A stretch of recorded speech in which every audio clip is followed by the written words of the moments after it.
अनंतनाग में militant forces के माबीन तसद्दुम एक जंगजू जहां बाग हुई जनूबी कश्मीर के अनंतनाग में जिला के अरवानी इलाके में जुम्मा को सिक्योरिटी फोर्सेस के साथ जारी मसला तसद्दुम में एक मिलिटेंट जहां बहक हो गया। सरकारी जरिए ने बताया कि फायरिंग के तब्दीला में अब तक एक जंगजू जहां बहक हुआ, तहम अब तक इसकी शनाख्त नहीं हो पाई है। कबल अज़े पुलिस और फौज की मुश्तरका टीम ने इलाके को घेरे में लेकर तलाश ऑपरेशन शुरू किया। जैसे ही पुलिस की मुश्तरका टीम मुश्तबा मुकाम की तरफ पहुंची तो छपे हुए जंगजू ने फोर्सेस पर गोली चलाई, जिससे एनकाउंटर शुरू हो गया। आइए देखते हैं अनंतनाग से ब्यूरो रिपोर्ट।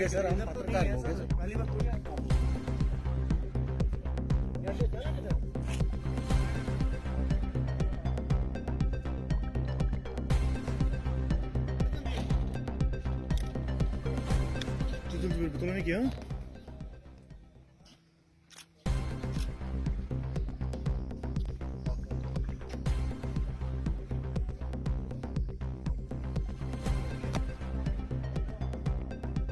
आगे नहीं जा रहे सर, आगे नहीं जा रहे।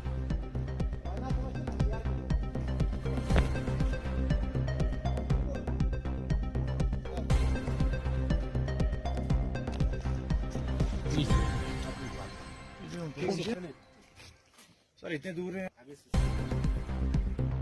पत्रकार लोग हैं सर, हम पत्रकार हो गए सर।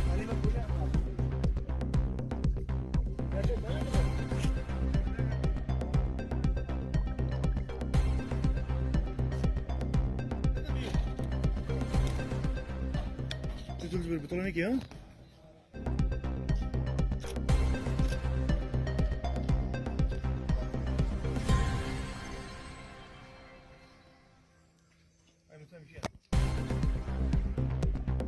आगे नहीं जा रहे सर, आगे नहीं जा रहे।